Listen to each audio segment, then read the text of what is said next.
За номын хасаа нэртэй хүмүүсийн 11-р сарыг харцгаая. За 11-р сар бол таны хувьд амаргүй байна. Учир нь Jupiter retrograde эхлэн 11 сарын 11 нь. Тэгснэ хамгийн жоохон онцгүй нь юу вэ гэхээр яг 11 сарын 5-нд full moon тэрэг сар таны 6 дугаар хаус дээр мандна. Тэгмэх тэр 5-нд нэг өдөр Uranus Тэнгэрийн ван мөн таны 5 дугаар 6 дугаар хаус руу эргэн нүүн Taurus руу Uranus-ын Taurus руу шилжиж байгаа. За тэгэхээр ерөнхийдөө бол 11 сарын 5-наас хойш 14 хоног гимтэж бэртэх осол аваарт орохоос ер нь онцгойлон анхаарах хэрэгтэй. Энэ үед эрсдэлтэй зүйл хийхгүй байхыг хүсье. Ер нь бол эрсдэлтэй зүйл энэ үед битгий хийж үзээрэй нэрэн гэсэ. Хорвоо ертөнц таны эсрэг байна. 11 сарын 5-наас хойш 14 хоног. За урт хугацаанд 20 хоног ч юм уу тий.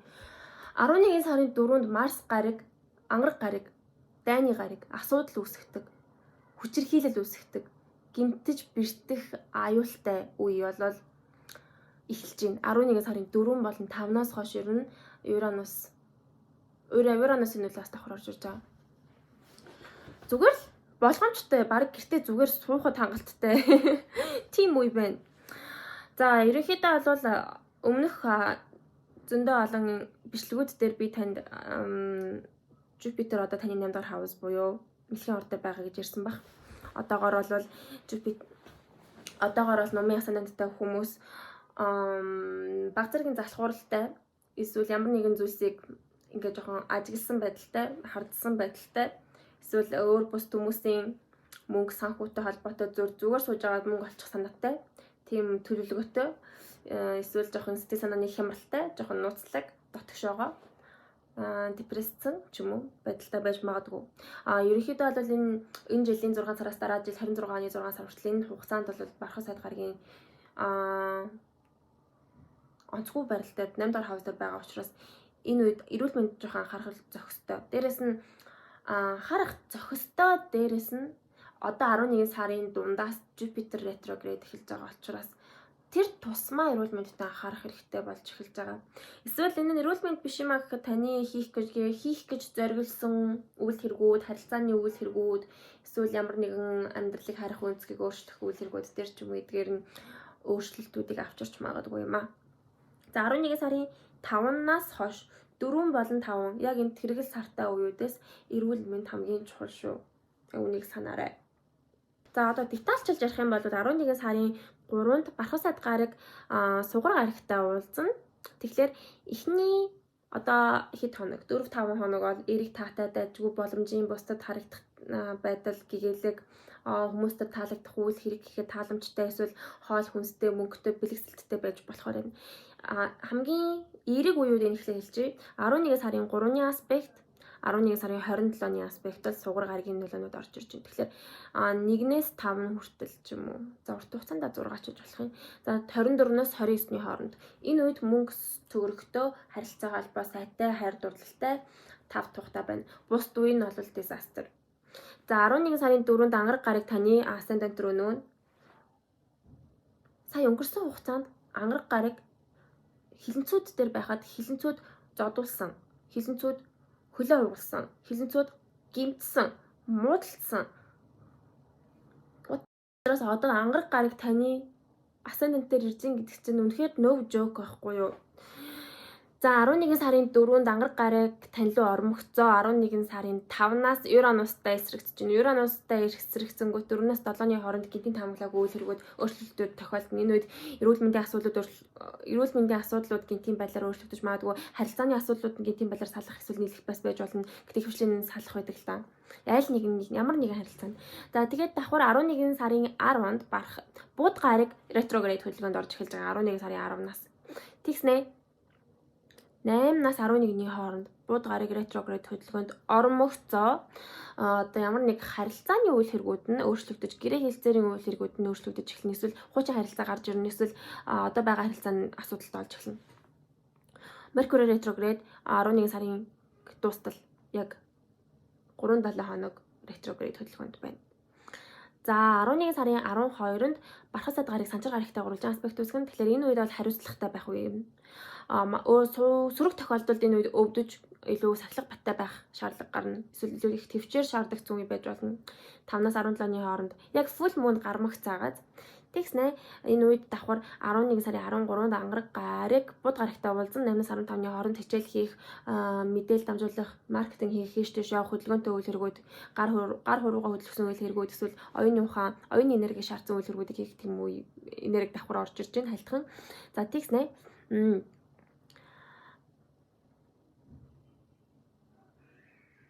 гэхдээ ангараг гарыг, бууд гарыг хоёр хамтдаа орж ирж байгаа гэдэг чинь бууд гарагч нь ойрын аялал. Ангараг гарагч нь дизастер тийм учраас энэ бол осол аваар гарах бас эрсдэлтэй нэлээд онцгүй яахгүй юу? Осол аваараас болгоомжлоорой ялангуяа хөлөө гэмтэхээс болгоомжлоорой. Ер нь болгоомжлоорой, өвчин тусгаас сэргийлээрэй. За хамгийн багтаа бол ханиа төрөх байх л та. Тэгээ бүр муугаар харах юм бол бас илүү муу зүйлс тохиолдох боломжтой учраас анхааруулж хэлээд байна. За эсвэл тэгээд 11 сарын 17-нд бархас сад гарыг нартай гурвалжин аспект үүсгэн. Тэгэхээр 13-аас 21-ний хооронд өөрийгөө бусдад харуулсан үйл хэрэгүүдийг хийхэд тохиромжтой, спотлайт авах тохиромжтой. Гэхдээ энэ тийм эерэг байна гэж бас нэг сайн бодохгүй байна би. За 11 сарын 23-нд бархас сад гарыг бууд гарагтай гурвалжин аспект үүсгэн. 20-оос 12 сарын 10 хүртэл энэ хугацаанд мэдээлэлтэй харьцах, хичээл хийх, маркетинг хийх, харилцааны үйл хэрэгийг ойрын аялалд гарах гэх шиний байдлаар нөлөөлнө. Гэхдээ Меркурийн нөлөө нь иймэрхүү нөлөөнүүдийг авчирж байгаа ч гэсэн ретроград хөдөлгөөнд байгаа учраас жоохон хүнд хэцүү аялал, хүнд хэцүү мэдээлэл, дургуй зүйлээ хийх шаардлагатай болж байгаа. Эсвэл бичиг цаасны ажил хийж байгаа тэр нарийн юмуд хийж явах явцдаа алдаа гаргаа дахин шалгах хэрэгтэй, алдсан зүйлээ дахин бүр ихнээс нь хийх шаардлага гаргах чинь үедээ тийм жоохон ядаргаатай уур амьсгалуудыг бас давхар авчирж байгаа. Хэлсэн шүү дээ, ер нь бол энэ сар бол муу сар таны хувьд. Нихур агаарай гэж зөвлөе. За тэгснэ 11 сарын 24-нд ангараг гараг South Node-д уулзж байна. 20-оос 29-ний хооронд бол жоохон сэтгэл санаа жоохон тэмхэн, өөрийгөө жоохон голсон, эсвэл жоохон өөрөө нуугдахыг хүссэн ч юм уу те. Эсвэл өөр дотор байгаа ямар нэгэн тийм personality-га ингээд бүр нэг үгүйсгээд ингээд дуусгаад ингээд өхүүлмэр санагдсан тийм санагдсан үе болж магадгүй. Энэ үед ямар нэгэн ажил хэрэг, ямар нэгэн харилцааг цэгцлэн тавьж явуулах үе байж болно. Бас давхар угаасаа энэ үед Saturn RX дуусж байгаа. Mercury retrograde бас дуусж байгаа учраас яг 11 сарын сүүлээр бол чухал шийдвэрүүд гарна, чухал өөрчлөлтүүд гарах үе учраас тэр зүйлсээ ингээд цэгцлэхэд тохиромжтой. За хамгийн эхлээд цэгцлэхэд хамгийн энгийнээр ярих юм бол усанд ороод бие үрээд эсвэл хувц сунраа цэгцлээд хаяхын хаяад үсээ тайруул тайрахын тайрч хаяад ч юм уу те, ямар нэгэн байдлаар энэ тийм их цэвэрлэгийн уур амьсгалтай, нэг хаалгыг хааж байгаа уур амьсгалтай байна. 1 сарын 27-нд бархас сад гарыг сугар гарагтай уулзлаа. Сугар гарагийн нөлөө ихний сүүлийн хэд хоногийг арай нэг 50 болгож өгч магадгүй. Арай хайр дурлалтай, арай гэгээлэг, арай мөнгөтэй, арай хоолтой байх болно. За тэгэхээр 11 сарын 3 болон 27-ны сугар гарагийн аспектууд нь эрэг, бусд нь бол сөрөг. Тэгэхээр анхаарал болгоомжтой байгаараа энэ үед л илүү маяг зохиохгүй байх нэ. Нэг ялангуяа таныг эрхшээгч бархас сад гарыг ретроград хөдөлгөөнд орж байгаа. 11 сарын 11-ээс хойш ретроград хөдөлгөөнд орж байгаа байхгүй юу? Тэгэхээр 11 сарын 11-ээс хойш таны одоо төвлөрж байгаа асуудлууд, төвлөрж байгаа сэдвүүд чинь эсвэл эрүүл мэндийн асуудлууд чинь ингээд шинээр ингэж апгрейд хийх гэж одоо шинэ эхлэл эсвэл шинэ асуудал үүсгэж эхэлнэ. За 7 дугаар хаваас болон 10 дугаар хаваасын сэдвүүдийг харцгаая. Mercury рүүлэд Номын асаанаттай хүмүүсийн 7 болон 10 дугаар хаваас нь адилхан Меркуригээр удирдуулдаг учраас харилцаа холбоо нь сайн байх тусам ажил мэргэжил нь сайн байдаг. Харилцаа холбоо нь нийгмийн харилцаа, ажил мэргэжил, карьер хоёр уялдаатай байдаг гэсэн үг. Тийм учраас амжилтанд хүрэхийг хүсэж байвал харилцаа холбоогоо сайжруулах хэрэгтэй гэсэн үг номын асаанаттай хүмүүс. За энэ 11 дугаар сард бол Меркури бууд гараг ретроград хөдөлгөөнд орж байгаа учраас ерөнхийдөө бол өөрчлөлт ихтэй байна. Харилцаа холбоо, хосын харилцаа, эсвэл түншлэл, гэрээ хэлцээр, карьер гэх бүх асуудлууд дээр Меркури танд маш их сорилтууд авчрах боломжтой байх гэж бодож байна. Эсвэл ямар нэгэн шинэ өөрчлөлтийг авчирж өгнө. За 11 сарын 10-нд Меркури ретроград эхэлнэ. 8-аас 11-ний хооронд эхлэл хэсэг нь мэдрэгдэх болно. Энэ үед ямар нэгэн чухал шийдвэр, чухал өөрчлөлтүүд гарч эхлэх болов. За 11 сарын 11-нд мөн дараагийн өдөр нагаз ижил цаг хугацаанд Jupiter retrograde бас эхэлнэ. За 11 сарын 13-нд Буд гариг ангар гаригтай уулзсан 8-аас 15-ны хооронд харилцаа холбоонд үл ойлголцох, муудалцах, эсвэл карьер, ажил мэргэжлийн сэдвийн хүрээнд бас хүмүүстэй үл ойлголцож муудалцах, эсвэл зүгээр завгүй байх боломжтой. Жохон онцгүй үе бол 8-аас 15-ны өдрүүдэд байна. Энэ үед муудалцахаас сэргийлээрэй гэж зөвлөе. За 11 сарын 19-нд Буд гариг Юранус буюу Тэнгэрийн ван гарагтай эсрэгцэн 19-аас 20-ны хооронд ямар нэгэн гинтийн байдлаар гэрээ хэлцээр нь цуслагдах, салах, эсвэл ямар нэгэн харилцаанд гинт уруулцах ч юм уу бас байж болно хүмүүстэй. Эсвэл ажил мэргэжлийн сэдвийн хүрээнд ямар нэгэн гинтийн өөрчлөлтүүд өрнөх боломжтой үе байна. За 11 сарын 23-нд Буд гарыг Санчир гарагтай гурвалжин аспект үүсгэн энэ үед бол 20-аас 27-ны хооронд хариуцлага ихсэж ажил мэргэжил нь их байна. Та төвчөр шаардсан таныг сорих үе байна. Ажлууд чинь таныг сорих үе. Харилцаа холбооны сэдвийн хүрээнд 20-аас 27-ны өдрүүд нь холдож, хүн дээрх салах гэх мэтлэнгээр жоохон харилцааны хүйтэн хүндий болох эрсдэлтэй харагдаж байна. За 11 сарын 23-нд Меркури Бархасад гарагтай гурвалжин аспект үүсгэж байна. Тэгэхээр 20-аас 12 сарын 10 хооронд энэ 20 хоногийн нөлөөтэй аспект нь энэ үед ямар нэг аль нэг харилцаа эсвэл аль нэг ажил мэргэжил нь өсөн тэлэх боломжтой харагдаж байна. Гэтэ энэ том зургаар шүү дээ. Энэ ижил цаг хугацаанд өөр олон гаригуудын нөлөө хамтдаа орж ирж байгаа учраас сайн тамуутай амар chaotic байгаа байхгүй, замбраагүй байгаа байхгүй. Ер нь бол завгүй харилцаанч тийм жоохон амаргүй ч юм уу те. Тийм харагдаж байна. За 11 сарын 25-нд Буд гарыг Сугар гарагтай уулзна. Тэгээд 23-наас 27-ны хооронд. Энэ үед бол харилцаа холбооны нэрийг тавьж болно. Ер нь бол 11-р сард тэр ч ихтэй жоохон адил мэргэжилт харилцаа, хайр дурлалын харилцаа жоохон тийм байгаа. Гэхдээ энэ нэг Буд гаргийн Сугар гаргийн нөлөө орж ирж байгаа өдрүүд нь дайжгүй байж болохоор байна. Тэгэхээр яг сүүл хэсгээр л дайжгүй байгаа юм шүү. Тэгэхээр 11 сарын 30-нд яг сарын сүүлээр Mercury retrograde дуусна. 11 сарын 11-нд эхлүүлсэн асуудлууд харилцаа гэрээ хэлцээр нь жин там болоо шийдвэр гарна. Салахаараа сална, нийлэхээр нийлнэ, эсвэл ажил нь дуусахаар дуусна, эсвэл шинээр эхлэхээр эхэлнэ. Цэгцрэх боломжтой үе юм. 4-р хаус болох гэр бүл, оршин суудаг газар, эцэг их гэх мэтлэн дотоод сэдвийн хүрээнд урамсгал ямар байхыг харцгаа. 4-р хаус нь мөн дотоод хэрэг, үйл хөдлөх хөрөнгө, эсвэл оршин суудаг газар гэхээс илүү бас таны хувийн эрхэлдэг бизнес бас байж болдог байгаа шүү. За тэгээд 4-р хаусын сэдвийн хүрээнд болов 4-р хаус нь бас Бархасад гарагаар иргэшээгддэг. Тэгэхээр нумууд нэг болон 4-р хаус нь Бархасад иргэшээгддэг учраас гэр бүл нь оршин суудаг газар нь тухтай, таатай, асуудалгүй, дайжгүй байх тусам өөрийн эрүүл мэнд нь сайн байдаг. Тэгэхээр энэ гэр бүл, оршин суудаг газар, таны харагдах байдал, эрүүл мэнд хоёр уялдаа холбоо ихтэй байгаад тийм учраас эцэг ихтэйгээ харилцаа сайн байгаад эцэг их нь сэтгэл санааны асуудал багтаа дайжгүй байх тусам өөрийн чинь сэтгэл санаацсан бас дагаад дайжгүй байдаг тийм онцлогтой байдаг нумын асаанаттай хүмүүс. За нумын асаанаттай хүмүүсийн 4-р хаус дээр одоогоор Санчир гарыг байгаа шүү дээ. Тэгээд өнгөрсөн 4 сарын турш Санчир гарыг ретрогрейд хөдөлгөөнд байсан. Тэгэхээр энэ 4 сарын хугацаанд өнгөрсөн 4 сарын хугацаанд таныг оршин суудаг газар холдсон, эсвэл явхад хэцүү хол газар руу явдаг болсон, эсвэл оршин сууж байгаа газар чинь жоохон тухгүй болсон, эцэг ихтэйгээ харилцаа, гэр бүлтэйгээ харилцаа хэцүү, хол хөндөй болсон байж магадгүй. Эсвэл ямар нэгэн байдлаар урт хугацааны ингээд үйл хөдлөх хөрөнгө авах гэж тусдаа гаргаж байгаа ч юм уу, ямар нэгэн оршин суудаг газартай холбоотой эсвэл хувийн бизнестэй холбоотой тийм шинэ эхлэлийг төлөвлөж эхэлсэн тийм 4 сар болж өнгөрж байгаа болов гэж бодож байна.